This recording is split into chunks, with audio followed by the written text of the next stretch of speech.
This is my Honda GB350S. Not only is it my first bike, it's the first motorized vehicle I've ever owned. I've had it for about a week now, and in this video I'm going to tell you my initial impressions.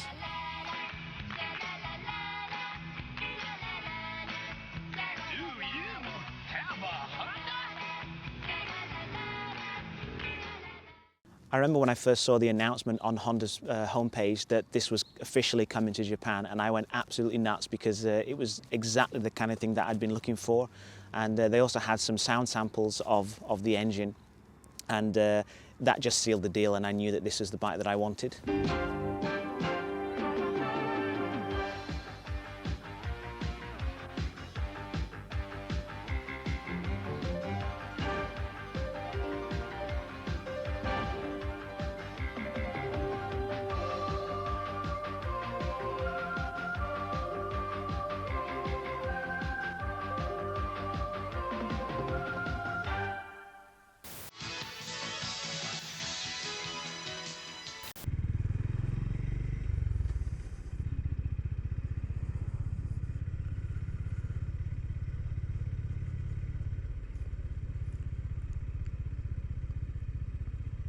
But it's this engine that's really the star of the show, and it seems weird to say that about a mere 348cc single-cylinder air-cooled engine, but that's the way it is. It sounds so deep and warm and all friendly, and it's the kind of bike that you want as a beginner. Something that's not going to be too intimidating, and it's going to make you want to keep riding it as much as possible, and that's great. I've been out on this bike pretty much every day since I got it on December 24th. It's getting a bit chilly now, and the sun's just about to go down for the day.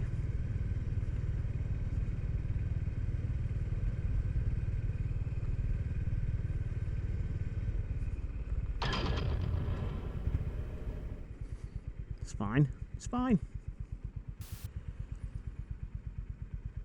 You can just sit peacefully at traffic lights and just enjoy the sounds, not of horrible trucks, but of this engine. Come on, I'm getting misted up here.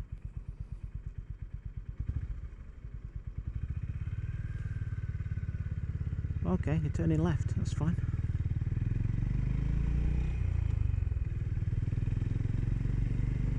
Is that?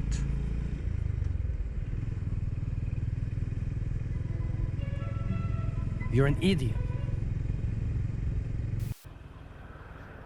So if you look at the suggestions from Honda, you can spend most of your time in third or below, and I haven't even been in fifth yet because I haven't been on the highway. And the engine has enough pull to get you going from a red light with minimum of faffing around, and will get you to the top of most hills without a line of angry Priuses behind you. Oh, who am I kidding? They'll be angry anyway.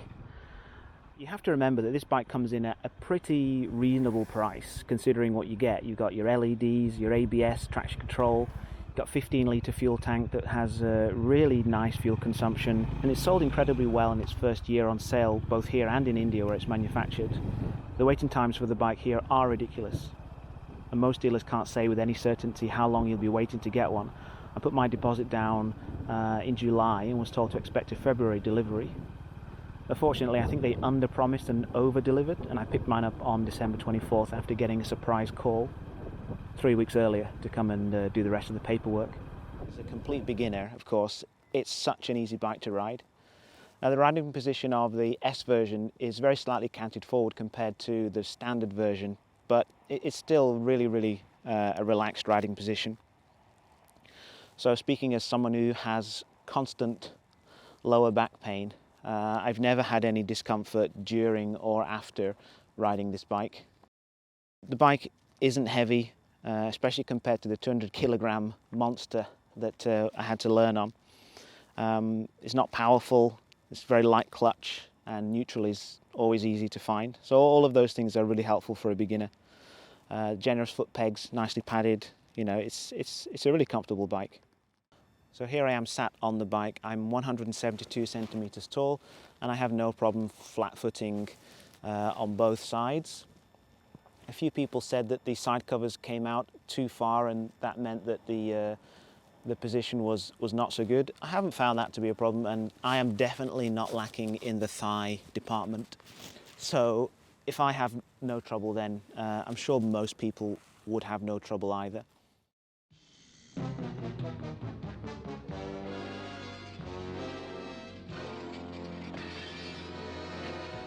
So there's not much to complain about with this bike, but being a typical Brit, I have found some things I don't like. So this speedo area is my least favourite thing about the bike. I'm glad it's an analog dial, but it's just very boring. It looks unbalanced with that thing coming off the side and that weird little LCD screen in the bottom corner.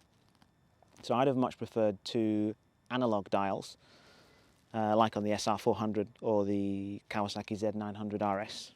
Another thing I don't like is that to take the seat off, you have to unscrew two bolts either side of the back of the seat. It's kind of a pain. Yeah, there's nothing worth seeing under it, and there's no space to store anything more than a Christmas card, so I suppose it's not that big a deal. And as I mentioned before, the side covers are not my favourite thing. They've actually grown on me. After owning the bike, I have to say they've grown on me, and I don't dislike them as much as I did initially when I was having kind of second thoughts about whether I'd made the right choice getting this bike over something else. I don't find that they hinder my comfort when I'm on the bike at all, so I'm not keen on the design, but I can live with it. This clutch lever is kind of wobbly. You can see there. It's not great, but I mean, does it hurt my ability to change gear? Not at all. And one more thing I'm not so keen about is the way some of the cables and wires look. They kind of look a little bit unfinished. So having owned the bike for a week, I'm really happy with my purchase, and I'm having a great time on it. I'm looking forward to getting out there even more, having fun, seeing new places and just becoming a better rider, and I hope you'll join me.